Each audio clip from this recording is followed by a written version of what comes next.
Dictation 110 शब्द प्रति minute start होगा 5 सेकंड बाद।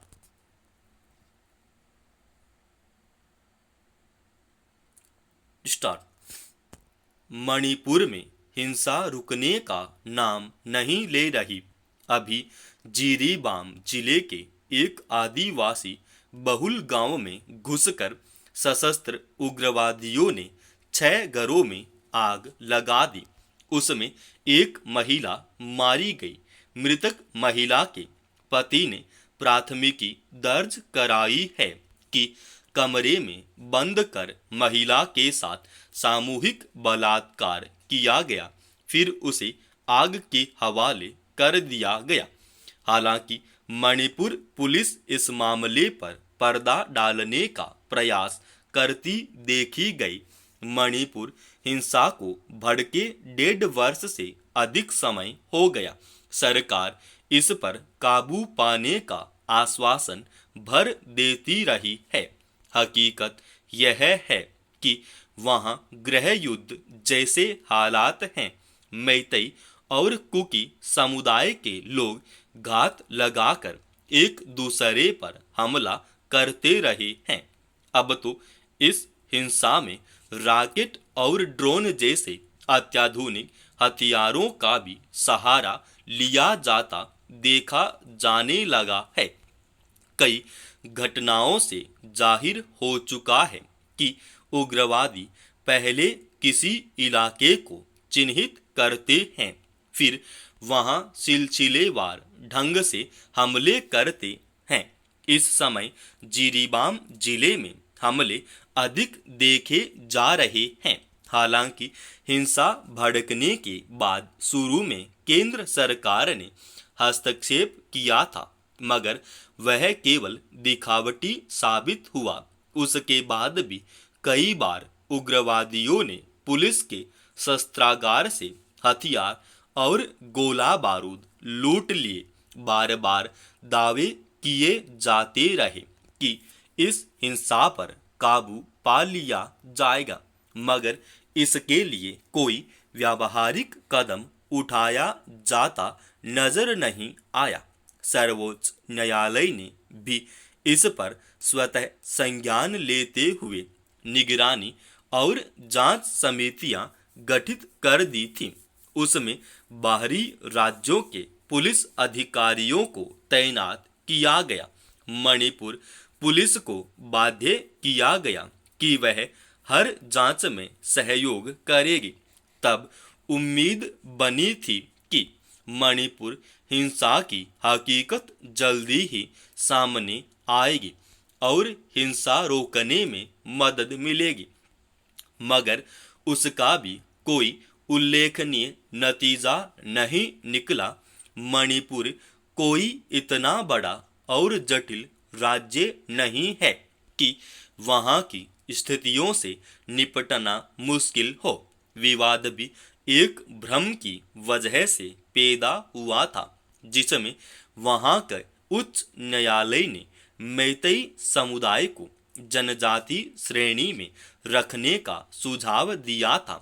अगर सरकार सचमुच संजीदा होती तो वह अब तक दोनों समुदायों के लोगों को आमने सामने बिठाकर मसले का हल निकाल चुकी होती, मगर उसके रवैये से तो यही लगता है कि वह उसे सुलझाना ही नहीं चाहती।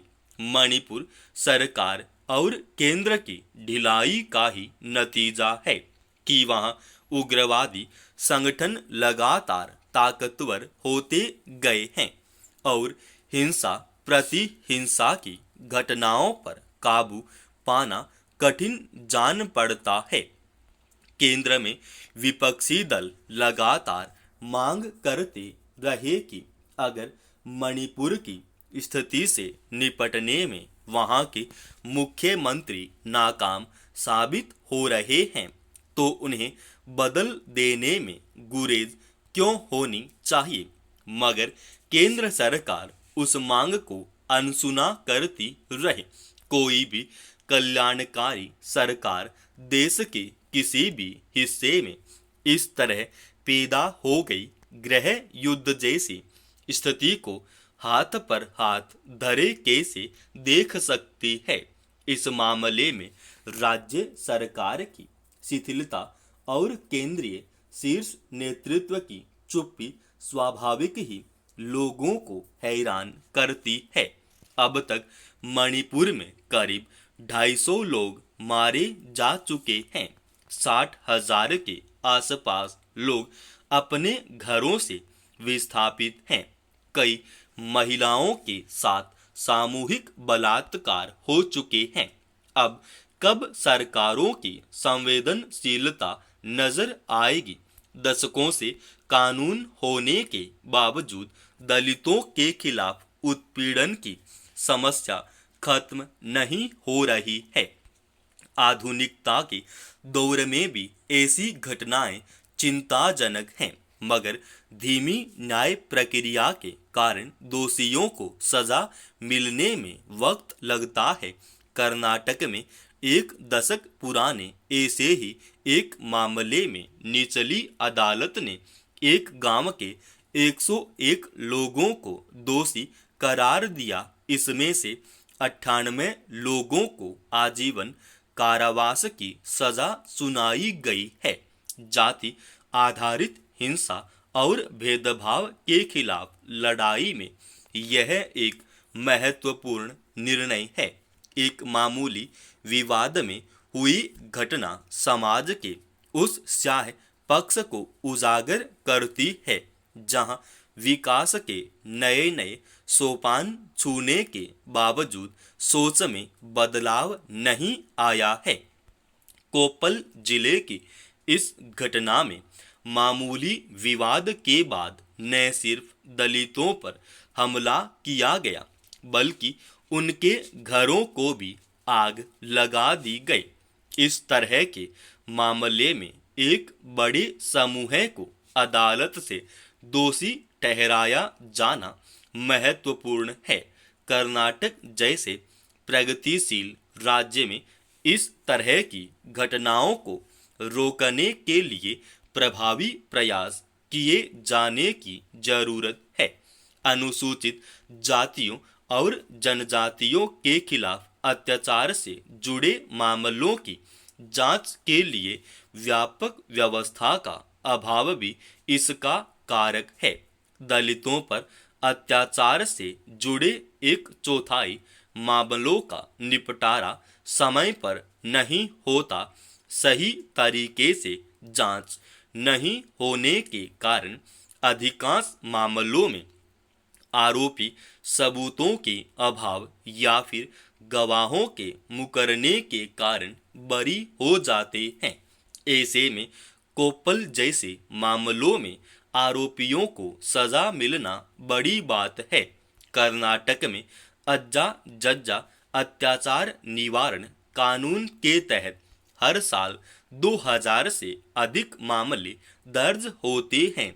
वर्ष 2022 से जून 2024 तक 7,633 मामले दर्ज किए गए, लेकिन केवल 1723 मामलों का निपटारा हो पाया।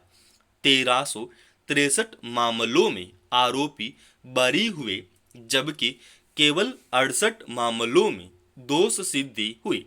कई राज्यों में अज्जा जज्जा अत्याचार से जुड़े मामलों के लिए अलग पुलिस थाने हैं, मगर कर्नाटक में अभी ऐसी व्यवस्था नहीं है।